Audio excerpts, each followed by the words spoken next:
Welcome in. Thank you for joining. John, what's going on? What's poppin', Nick?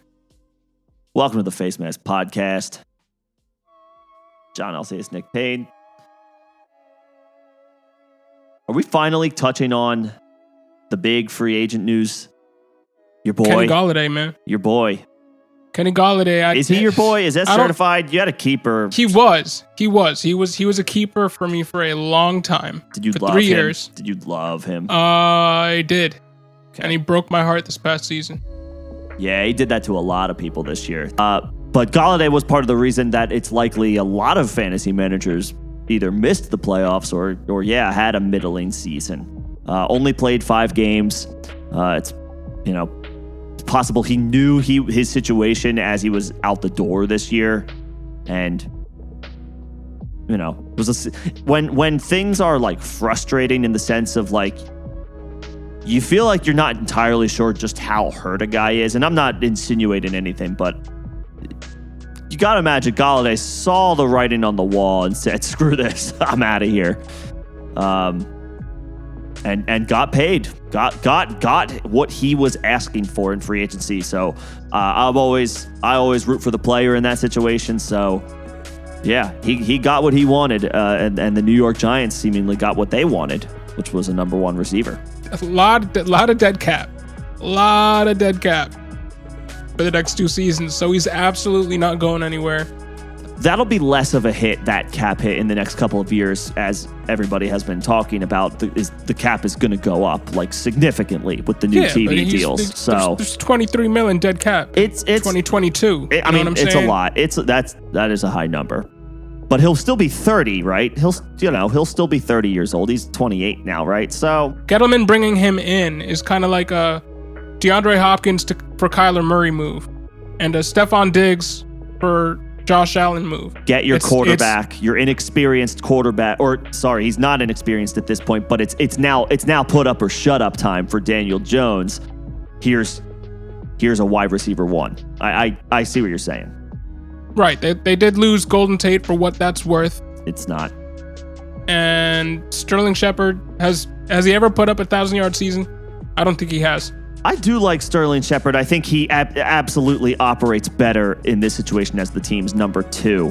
But he's had some decent seasons. He's had some injury-plagued seasons. No, the most yards he had in a season was his 3rd year in the league. He had 872. But he's also missed games 3 out of the 5 years that he's played. So not the healthiest body of work, and he will be 28, but for the first time also in his career, he'll be operating as a true number 2 instead of a number 1. So I think that plays slightly into his favor. 1,000 yards, not ready to go there. No, we're not talking about anyone on this team with the exception of Kenny Golladay getting to 1,000 yards. Period. Golladay will get to 1,000 yards. You're not talking about Darius Slayton. The ancillary pieces, Darius Slayton took a big hit. You're not talking about Evan Ingram because Kyle Rudolph is here now. Yeah, this is this passing attack should run through Kenny Golladay. And actually, this is a sneaky good pairing because, believe it or not, Daniel Jones, by the numbers, is pretty good throwing the deep ball. His deep ball accuracy is actually in the top 10 for NFL quarterbacks. So to your point, that could this be this year's Allen to Diggs connection? That one was significantly, probably monumentally better than I think anybody could have predicted going into 2020. So I'm not ready to go there. But that's what the GM is trying to do here. And I think it's smart because they need to see what they have in this quarterback. And he's only 24. Daniel Jones is only 24. He's young, but just like Drew Lock right now, this is the year. It's prove it time. If they don't show it by age 25, teams are ready to move on real quick. But despite that, I really like this for Daniel Jones. Yeah, I really like this for Daniel Jones. I think he's gonna excel, just like you do, because he's never really had a true number 1 deep threat.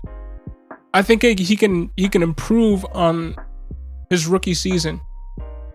when he kind of came onto the scene and blew everybody out of the water. He had 3,227 yards and 24 touchdowns to 12 interceptions. Everybody thought he was going to be able to build on that, but with no Saquon and injuries to wide receivers. Okay, no, Daniel Jones is a big winner for fantasy purposes. Whether he proves that he belongs, that's truly on the table right now. Because, like you said, teams are very quick to pull the plug if they feel like you're off your rookie deal. The promise of what a potential high first-round pick can bring hasn't quite been reached or realized. So do we really want to pay you the money that it's going to be required to keep you? Yeah, that's the decision that a lot of teams are, that's when they kind of put their chips on the table. So yeah, this is it for Daniel Jones. But I do think this has a better than 50-50 chance of succeeding this year, at least the connection to Golladay. I think it's a sneaky good connection because Golladay is a guy who can go get 50-50 balls, and Daniel Jones is actually a little better than I think the public perception is of him as far as throwing it deep. And I will say another beneficiary of this has got to be Saquon Barkley. You looked at Saquon Barkley early in the season last season. He wasn't effective before his injury. He was getting stymied behind the line when they played the Texans in the opener. Didn't they play the Texans in the opener? It was the Steelers they set the world on fire. I was thinking the Steelers and saying the Texans. I don't know why that happened. Whatever. Yeah, it's a combination of the offensive line is also still needs a lot of work. So that's definitely a focal point. But yeah. But there was nobody that the defense had to key into outside of Saquon last season, and now they have to account for Kenny Golladay. They have to account for the fact that Sterling Shepard is now a number 2, and he'll be an above-average number 2. He'll be a serviceable to above-average Jamison Crowder-like number 2. And John Ross will have 12 touchdowns.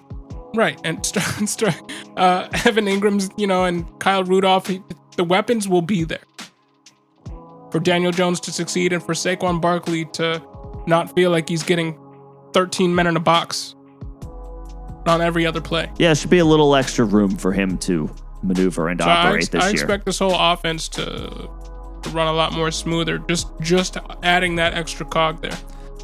They need a lineman. They definitely still need an extra piece on the offensive line. But yeah, this is without a doubt a team that's trending up. Golladay immediately makes their offense, it's got to be, it's in the top half now. It has to be as far as NFL offenses go. The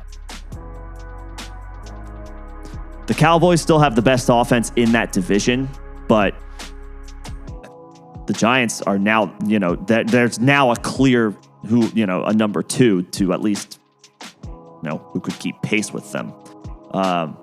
Right now, they're neck and neck with Washington, as far as I'm concerned. From an offensive perspective, they have more. And from a defensive perspective, they don't have as much as Washington. But I think the fact that they have so much working for them on offense, I do think they're in contention there for that second spot. I don't think they're at Denver's level yet because Dallas. I'm terrible with the names today. Dallas, I think their offense is going to be one of the best in the league again. Does Kenny Golladay finish as a wide receiver 1?